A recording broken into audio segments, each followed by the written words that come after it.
अस्सलाम वालेकुम नाजरीन, मैं हूं अहमद मंसूर। पाकिस्तान के लिए ये बहुत बड़ा मौका, बहुत ही बड़ी सफारती कामयाबी। कई पहलू हैं इसके, कई जहतें हैं और इसके सम्राट पाकिस्तान को किस तरह आने वाले वक्त में मिलते रहेंगे, उस पर हम आज बात करते हैं। ये जो शंघाई ताउन तंजीम का इजलास पाकिस्तान में होना, इसमें पाकिस्तान के साथ पूरी दुनिया दोबारा जुड़ी है और इजलास जो शंघाई ताउन तंजीम है उसके जो मकासद हैं उससे दुनिया को क्या फ़ायदा होगा, आपस में तमाम ममालिक उन नुकात पर आगे बढ़ेंगे मज़ीद जो गैर मुतनाज़ा हैं और जिसमें ताउन की गुंजाइश है, सबके लिए वो फ़ायदा मंद है। और इसके जो सम्राट सामने आएंगे वो तो आने वाले दिनों में आएंगे। पाकिस्तान ने तो सम्राट हासिल कर लिए। पाकिस्तान के जो इक़्तिसादी रवाबत मुस्तहकम हुए हैं, पाकिस्तान की जो एक बहुत बड़ी ज़रूरत थी दुनिया के साथ दोबारा जुड़ने की, दोबारा जो एंगेजमेंट्स होने की और इक़्तिसादी सरगर्मियों को बूस्ट देने की, यहाँ पे आया कौन कौन। आज मैं इस वीलॉग में, वैसे तो इतना बड़ा ये टॉपिक है क्योंकि जितने ममालिक आए हैं उन हर मुल्क के साथ जो पाकिस्तान के मामलात आगे बढ़े हैं इस विजिट की वजह से, शंघाई ताउन तंजीम के इस इजलास की वजह से, उस पर हम अलग अलग बात कर सकते हैं। मैंने आज चूज किया है रूस को, क्योंकि जो मीडिया फैसिलिटेशन सेंटर है वहाँ जब हम मौजूद थे तो वहाँ बड़ी तादाद में, जो जाहिर सी बात है, जो चीनी मीडिया है वो मौजूद था, इंडियंस भी बहुत बड़ी तादाद में आए हुए हैं, दीगर जो ममालिक हैं इस SCO के, वो यहाँ पे उनके मीडिया के पर्सन्स हैं और बाकी डेलीगेट्स भी हैं, वो आए हुए हैं बड़ी तादाद में। लेकिन रूस का जो वफद है उसने हमें हैरान कर दिया। हम जितने पाकिस्तानी जो मीडिया के जो लोग थे, इवन जो गैर मुल्की जो सहाफ़ी भी वहाँ मौजूद थे, वो भी हैरान हो गए। 58 मेंबर का जो मीडिया डेलीगेशन वो रूसी वफद के साथ है और रूस का जो ये वफद है ये दूसरा बड़ा वफद है इस शंघाई ताउन तंजीम के इजलास का। चीन का सबसे बड़ा है और इसमें 300 जो अफराद शख्सियात शामिल हैं और उनको हेड कौन कर रहे हैं? रूसी वजीर आजम, नायब वजीर आजम भी हैं, 4 उनके रूस के वफाकी वुज़रा, अहम वजारतों के, और इसके अलावा दीगर जो ऑफिशियल्स हैं वो इसमें मौजूद हैं, पाकिस्तान के दौरे पे आए हैं। तो नाजरीन, हम इस पे अगर बात करें तो क्या ये सिर्फ शंघाई ताउन तंजीम के इजलास के लिए ये वफद आया है? जी नहीं, इसमें असल खबर ये है कि ये पाकिस्तान के साथ ताल्लुकात के नए दौर के आगाज के लिए रूस का ये वफद आया है। इससे पहले चंद दिन पहले हमने बहुत एक भारी भरकम एक मुसाफा, गर्म जोशी का इजहार देखा पाकिस्तान और रूस के सदर के माबैन तुर्कमेनिस्तान में। रूसी सदर प्यूटन के साथ आसिफ अली जरदारी, उनकी एक गैर रस्मी मुलाकात, उसका एहतमाम हमें नजर आ रहा था कि बाकायदा तौर पे किया गया है, बज़ाहिर वो गैर रस्मी है और उसमें कुछ तबादले हुए, कुछ चीजें जाहिर सी बात है बातें हुई हैं। और फिर उसके बाद आज इस्लामाबाद में रूस का इतना बड़ा वफद मौजूद है और ये दो तरफा बाइलैटरल इश्यूज पे, जिस तरीके से आपने देखा कि जो चाइनीज वजीर आजम आए हैं और उन्होंने पाकिस्तान के साथ, जो चाइना का जो वफद पूरा आया है वो दो तरफा विजिट भी है, वो सिर्फ शंघाई ताउन तंजीम का नहीं है, उसमें MOUs साइन हुए, अब 11 अरब डॉलर की बात हो रही है। तो रूस ने भी पाकिस्तान को बड़ी पेशकश की है यहाँ इस मौके पे, और वो उसकी जो चीजें अब अनफोल्ड होंगी, उसमें जो नया ब्लॉक है, उसमें जो बिजनेस के हवाले से हम बात कर रहे हैं, ये कोई सियासी ब्लॉक या उससे उसका इससे कोई ताल्लुक नहीं है, क्योंकि पाकिस्तान की और जो तरक्की पजीर ममालिक हैं उनकी जो इस वक्त असल जरूरत है वो इकॉनमी को मुस्तहकम करना है, इलाकाई जो ताउन है उसको बढ़ाना है, ट्रेड को बढ़ाना है। तो उसमें पाकिस्तान चूंकि बहुत पीछे था, अब दोबारा से ये एक मौका मिला और उसका फायदा ये ऐसे नहीं मिल गया। हमें नजर आ रहा था कि पाकिस्तान के तमाम इदारे, उसमें हुकूमत है, फेडरल गवर्नमेंट है, तमाम जो मिनिस्ट्रीज हैं, वजारत खारजा खास तौर पे, जाहिर सी बात है वो लीडिंग उनका रोल है। फिर इसके साथ आपका जो वजारत इतलात है, PID है, जिस तरीके से मीडिया के इंतजामात और इतने बड़े मीडिया के लिए फैसिलिटेशन और उसमें पूरा जो गैर मुल्की जो मेहमान हैं उनको सहूलियात देना और पाकिस्तान का एक मस्बत इमेज उसको उजागर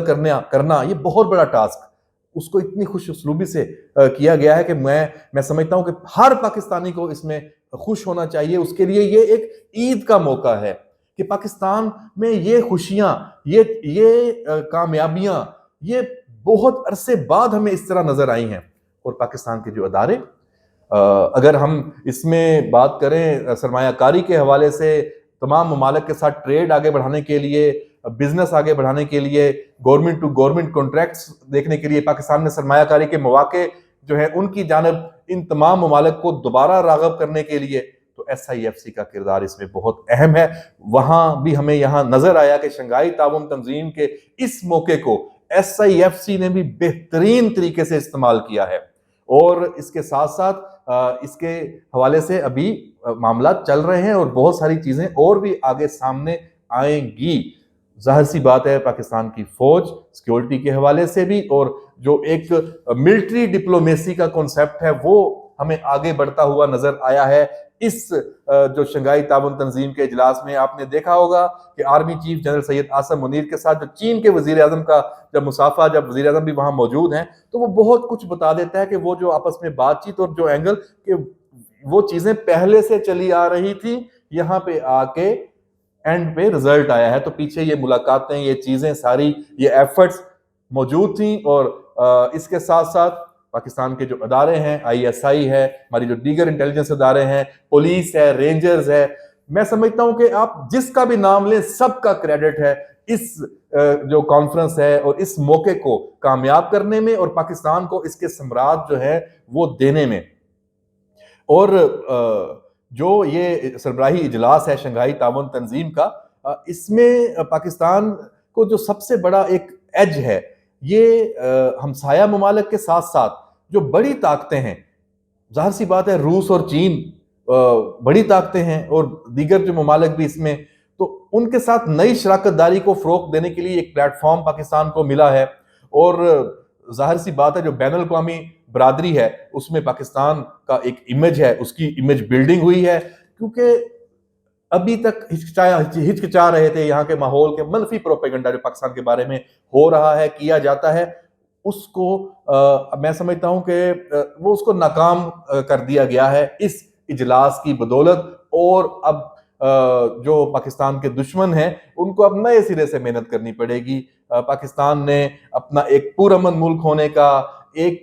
पॉजिटिव अप्रोच होने का, कि पाकिस्तान अमन की तरफ जाना चाहता है, तरक्की की तरफ जाना चाहता है, खुशहाली की तरफ जाना चाहता है, और पाकिस्तान के जो वसाइल हैं, पाकिस्तान का जो ह्यूमन रिसोर्स है, पाकिस्तान के जो अवाम है, पाकिस्तान की जो लीडरशिप है, वो अपना जो किरदार है, एक आलमी किरदार है, उसको बखूबी समझती है और उसको अदा करने के लिए पुरजोश भी है। और पाकिस्तान का जो स्ट्रेटजिक एक मुकाम है उसका भी इसमें अहमियत उसकी और उजागर हुई है। जो यूरेशियन जो कनेक्टिविटी है उसको आगे बढ़ाने के लिए, और जनूब एशिया, वस्ती एशिया और मशरक़ वस्ता के जो संगम पर जो ये स्ट्रेटजिक मुकाम है, इसका फ़ायदा उठाने के लिए पाकिस्तान इस्तेमाल इसको कर सकता है। जो इलाकाई मसाइल हैं, यकीनन ये फोरम इलाकाई मसाइल या तनाज़ात का नहीं है, लेकिन जिस तरीके से शंघाई ताउन तंजीम का ये फोरम आगे बढ़ रहा है, आने वाले वक्त में इसका एक आलमी रोल जरूर बन सकेगा। फिर इन ममालिक का जो असर रसूख है UN में है और दीगर जो तनाज़ात के हल के जो अदारे हैं उसमें है, तो वो एक प्रेशर जरूर बनता है और पाकिस्तान का जो मौक़िफ़ है उसको और सपोर्ट मिलेगी दुनिया की। और जो पाकिस्तान ने इसमें देखें, इंडिया को एक और जो इसका पहलू है, जो दावत दी और वो आए और जो उनको आना पड़ा, जयशंकर वजीर खारजा, और फिर उनको हमने वेलकम किया। जो हमारी दुश्मनियां, जो हमारे मामलात, जो चीजें चल रही हैं वो एक तरफ, जब आप आ जाते हैं तो फिर आप मेहमान हैं, और मेहमान की इज्जत व तकरीम तो रवायात की बात है, अखलाकियात की बात है। तो पाकिस्तान ने आगे बढ़कर उनको वेलकम किया है। यकीनन ये बायलैटरल नहीं है, لیکن اگر انڈیا چاہتا ہے اور پاکستان کے ساتھ یہ بات آگے بڑھتی ہے اور کوئی تو اس کو دو طرفہ جو تعلقات ہیں سفارتی وہ پاکستان اور انڈیا کے بحال ہو سکتے ہیں، تاہم اس میں پہلا قدم ہمیشہ کی طرح انڈیا کو اٹھانا پڑے گا، کیونکہ ان تعلقات کی خرابی کی جو بنیاد ہے، جو سارے معاملات ہیں وہ وہیں سے ہی چل رہے ہیں۔ اور دوسرا اس میں ہم کہہ سکتے ہیں کہ یہ اقتصادی رابطوں کا ایک پلیٹ فارم ہے ان کی تلاش کا، اور پاکستان میں ہونے کے بعد پاکستان اس میں اس کا لیڈنگ رول آ گیا ہے۔ اور جب آپ دنیا کے تمام ممالک ایک دوسرے کے اندر کوئی اقتصادی طور پہ، کوئی سرمایہ کاری کے حوالے سے، کوئی قدرتی وسائل کے حوالے سے کچھ دیکھ بھال کریں گے تو پاکستان نے اپنا بتا دیا ہے کہ ہمارے پاس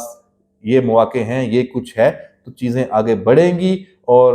اس میں ہم سمجھ سکتے ہیں کہ یہ جو فورم ہے اس کا بہت بھرپور طریقے سے فائدہ پاکستان نے اٹھا لیا ہے۔ اور ناظرین، بالکل آخر میں جو پاکستان کی ایک پولیٹیکل ایکٹیویٹی بھی چل رہی ہے اس کی خبر بھی آپ کو دے دوں کہ جو آئینی ترمیم کا معاملہ ہے، جیسے میں پہلے بھی کہتا آ رہا تھا کہ یہ تو ہونی ہے، یہ ناگزیر ہے اور اکتوبر میں ہی ہونی ہے، تو اب چند دن کی بات ہے، ایس سی او کا سمٹ جیسے ہی اختتام پذیر ہونے جا رہا ہے، آئینی ترمیم کا معاملہ گرم ہے، حکومت کی ورکنگ اس میں مکمل ہو چکی ہے، نمبر گیم پوری ہو چکی ہے۔ بلاول بھٹو زرداری اس کا کریڈٹ ہے، وہ اس ایس سی او کے اجلاس کے موقع پہ بھی آئینی ترمیم کے معاملے کو اس نے آگے بڑھایا ہے اور اس کام کو پایہ تکمیل تک پہنچانے کا اس کا عزم ہے۔ بہت بڑی کامیابی اس کو ملی ہے مولانا فضل الرحمان کی حمایت کی صورت میں، اور مولانا فضل الرحمان اور پیپلز پارٹی بلاول بھٹو زرداری کا اتفاق ہو چکا ہے آئینی ترمیمی مسودے پہ۔ 17 کو قومی اسمبلی کا اجلاس ہوگا، 17-18 یہ دن اس میں طے ہیں، یہ کام ہو جائے گا۔ آئینی ترمیم کیا ہے آپ کے سامنے ہم تفصیلات رکھ چکے ہیں، جوڈیشل اصلاحات ہیں، عدالتی اصلاحات ہیں، اور اس کے بعد پاکستان کی سپریم کورٹ کا، پاکستان کا جو عدالتی منظرنامہ ہے وہ بالکل بدل جائے گا، اور ایک فریق جو ریاست میں کے جتنے ستون ہیں اس میں کہیں کہیں لگتا ہے کہ معاملات میں کہیں رکاوٹ یا کوئی آپس میں چیزیں ٹھیک نہیں ہیں، تو سب کو مل کے چونکہ آگے جانا ہے، تو پھر جب یہاں سے بھی یہ ایشو بھی ختم ہو جائے گا عدلیہ میں، تو پھر پاکستان کی ترقی کو کوئی نہیں روک سکتا، کوئی سازش کامیاب نہیں ہو سکے گی۔ اس لیے یہ آئینی ترمیم بھی بہت اہم ہے، اور مولانا فضل الرحمان کی حمایت اس حوالے سے اس سے بھی زیادہ اہم ہے۔ اجازت دیجیے، اللہ حافظ۔